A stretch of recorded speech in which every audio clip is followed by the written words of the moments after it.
Welcome to Club Sports. I'm Clark Dalton. We have another great episode filled with juicy storylines.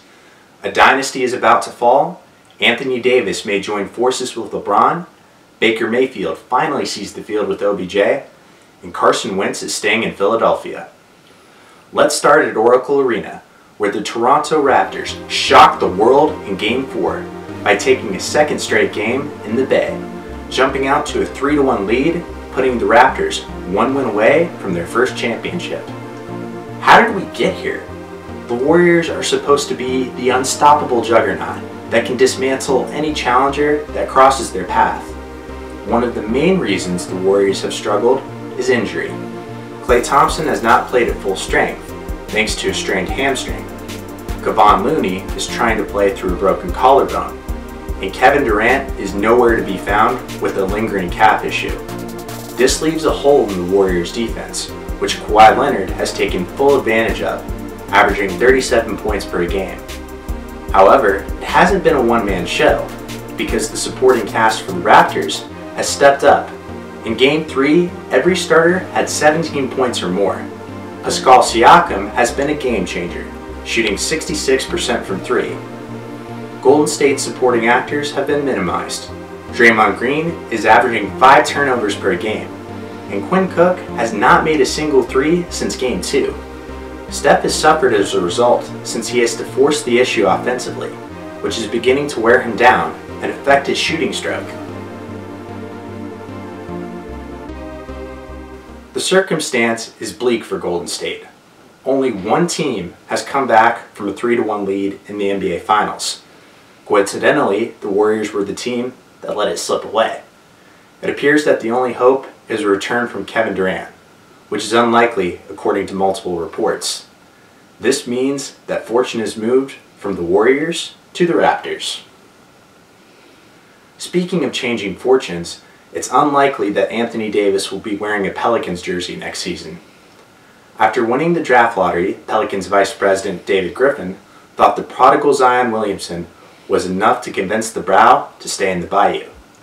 Nonetheless, Davis still wants to move on, which forced Griffin to place him on the trading block. Davis is a 6-time All-Star who is at the height of his powers, so any team would jump at the opportunity to obtain him, creating a multitude of interesting scenarios. Out of all the teams that could possibly trade for AD, 2 stand out as the favorite: the Los Angeles Lakers and the New York Knicks.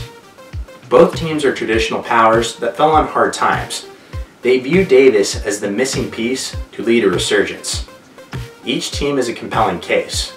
Both are in the 2 biggest media markets in all of sports, and each has a lot of money, thanks to a large amount of cap space. The Lakers have already established a relationship with Davis and are willing to trade any of their young assets to make this deal happen. For example, prospects like Kyle Kuzma and Josh Hart have proven that they're solid pros who could flourish alongside a young talent like Zion. Additionally, the Lakers had the 4th pick in this year's draft, which could be another building block in forging a strong Pelicans team. The Knicks lack a LeBron, but they have more pieces to give. All the Knicks' young components, like Dennis Smith Jr., are talented and healthy. The Lakers can't say this. Lonzo Ball is coming off an ankle surgery and previously had knee surgery. Unfortunately, Brandon Ingram has a blood clot issue that has placed his career in jeopardy. The most alluring piece the Knicks have is the number 3 draft pick, which is projected to be RJ Barrett. Barrett and Zion Williamson developed a unique chemistry at Duke, which made them one of the best duos in college basketball. Reuniting Williamson and Barrett is a tantalizing thought for the Pelicans, since a young duo with this much talent could tear through the league for the next decade. The Pelicans have not indicated what they're going to do, but when they come to that decision, it will surely make shockwaves. Now, if we're going to start on the topic of shockwaves, you have to mention Baker Mayfield and the Cleveland Browns. This week, the Browns started their minicamp, and Odell Beckham Jr. was in attendance. This was a positive change since Odell missed the majority of OTAs. Now Mayfield and Beckham can begin to develop a repertoire, which will take the Browns' offense to a new level. However, the biggest story didn't come on the field. It came at a press conference. Duke Johnson is a running back for the Browns. He's shown signs of promise, but has never become the true stallion Cleveland was looking for, failing to rush for over 500 yards in a single season. Johnson's lack of playing time has caused tension to escalate between both parties. Johnson decided to vent his frustration at a session with reporters, openly expressing his desire to be traded. Mere minutes later, when a reporter addressed this topic, asking Baker Mayfield if it would be awkward in a locker room, Mayfield responded with, "You can get out of the way or join us. It's not awkward, it's self-inflicted."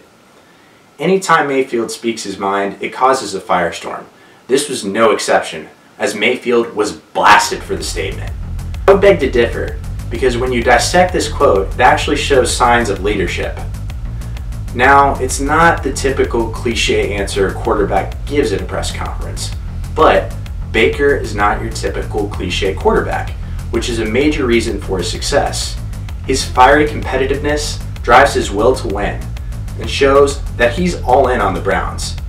It's particularly important to have the most competitive player in the locker room be your quarterback, since it will produce respect and accountability.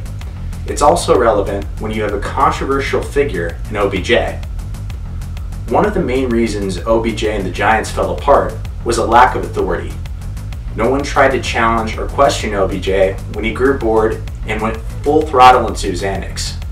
With a figure like Mayfield, who commands everyone to fully commit, a clear voice is established, minimizing egos. Edgy individuals like Odell will stay sharp and focused, which is why this crazy experiment might just work.